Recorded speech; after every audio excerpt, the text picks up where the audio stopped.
Voltamos com Iluminuras. Hoje, no encontro com o autor, eu estou conversando com o juiz federal Rosmar Rodrigues Alencar. Ele acaba de publicar o livro Efeito Vinculante e Concretização do Direito.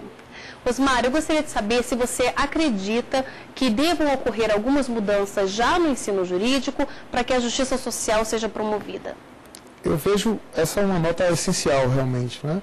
Nós precisamos perceber que há uma necessidade de mudança de postura. A relação sujeito-objeto, a relação sujeito-sujeito. Ou seja, o ensino jurídico ele tem que ter uma renovação no sentido de tratar o aluno enquanto alguém com capacidade de produzir conhecimento. E essa capacidade produtiva, ela deve partir de um contexto de proporcionar os meios para que a pessoa ande sozinha. Isto é, deixar de ser apenas um objeto de descrição do que foi ensinado em sala de aula para ser realmente um participante, um protagonista das relações de conhecimento. Esse ponto é fundamental para a gente começar a proporcionar um juiz futuro, um aplicador do direito que tenha a capacidade de andar sozinho. Ou seja, ele aprende a pensar, né, prioriza as possibilidades de pensamento e deixa simplesmente de ser um profissional enciclopédico, aplicador de regras fechadas, como é, por exemplo, um enunciado vinculante a partir de uma súmula vinculante. Eu vejo como essa a forma de aumentar a confiança no magistrado que está a julgar, principalmente porque ele é mais preparado e porque ele sabe compreender a partir de uma hermenêutica, vamos dizer assim, de uma hermenêutica filosófica, e diminuir as possibilidades de julgamentos padronizados sem a percepção dos detalhes de determinados casos concretos. Esse cuidado deve ser ainda contextualizado para impedir o que se chama de subjetivismo extremado, né? A gente não tem um subjetivismo extremado pensando dessa maneira, porque ele vai aplicar o direito a partir da percepção de toda a conjuntura, e não a partir de convicções subjetivas, ou muito menos a partir de um objetivismo singelo. E diante do prestígio da súmula vinculante no nosso ordenamento jurídico, qual seria o papel da obra? Bom, eu vejo que a obra trouxe um aspecto crítico, no sentido de chamar o jurista atual, chamar a comunidade jurídica a uma tomada de consciência, nós podemos dizer assim, uma tomada de consciência contra um fenômeno que já existe há muito tempo, que é o que se chama de cotidianidade. É aquilo que a gente faz, que não seria o ajustado, mas que diante de tanta repetição, ele se torna aceitável.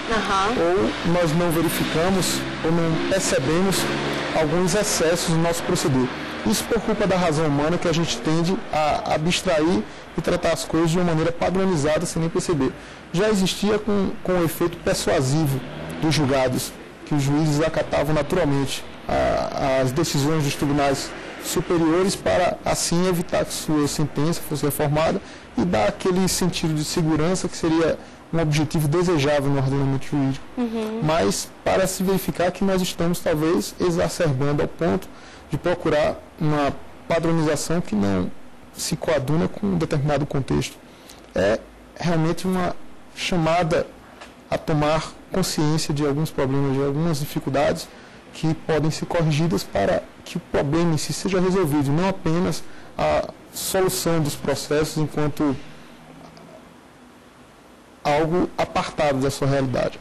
A obra chega realmente a criticar esse aspecto e também a evidenciar que a ciência, enquanto algo adotado para o direito hoje, ela não é suficiente para resolver todos os problemas. A ciência, enquanto busca pela exatidão, pela previsibilidade de todo e qualquer resultado.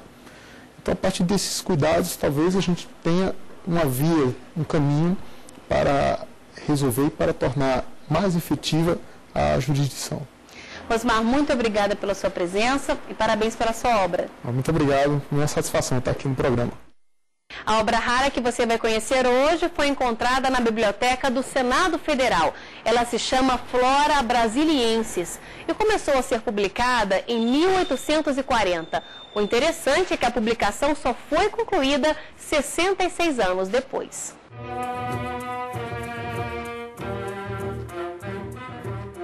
A obra rara Flora Brasiliensis pertence ao primeiro catálogo da biblioteca de Carl Friedrich Philipp von Martius, um botânico alemão, membro da Comissão Científica Austríaca. Durante 2 anos e 9 meses, ele fez uma viagem pelo interior do Brasil, de São Paulo a São Luís do Maranhão, de onde seguiu para Belém e Amazonas. A publicação Flora Brasiliensis começou em 1840 e só foi concluída em 1906. A obra, em 15 volumes, é composta de 169 fascículos, dos quais 46 foram dirigidos por Martius. Após sua morte, vários botânicos assumiram a direção da obra. Possui mais de 20.700 páginas com 3.811 gravuras. O livro também classifica 580 famílias e descreve mais de 8.000 espécies. No ano de 1852, o governo brasileiro passou a contribuir para a publicação da obra, que foi encontrada na Biblioteca do Senado Federal.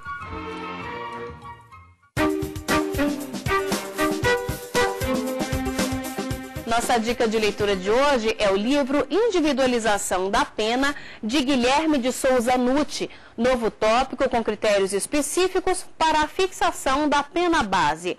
O autor parte do princípio de que todo indivíduo tem o direito fundamental de obter, em caso de condenação, uma pena justa e livre de qualquer padronização. O texto traz ainda uma análise aprofundada da aplicação da pena e seus parâmetros de individualização. Então fica aí a nossa dica de leitura de hoje. Livro Individualização da Pena, de Guilherme de Souza Nutti, novo tópico com critérios específicos para a fixação da pena base. É da editora Revista dos Tribunais. E você vai ver no próximo bloco. No Ex Libris de hoje, você vai conhecer as obras preferidas do professor universitário Rossini Correia, que só em uma de suas casas biblioteca abriga cerca de 40.000 livros. Em instantes, até já!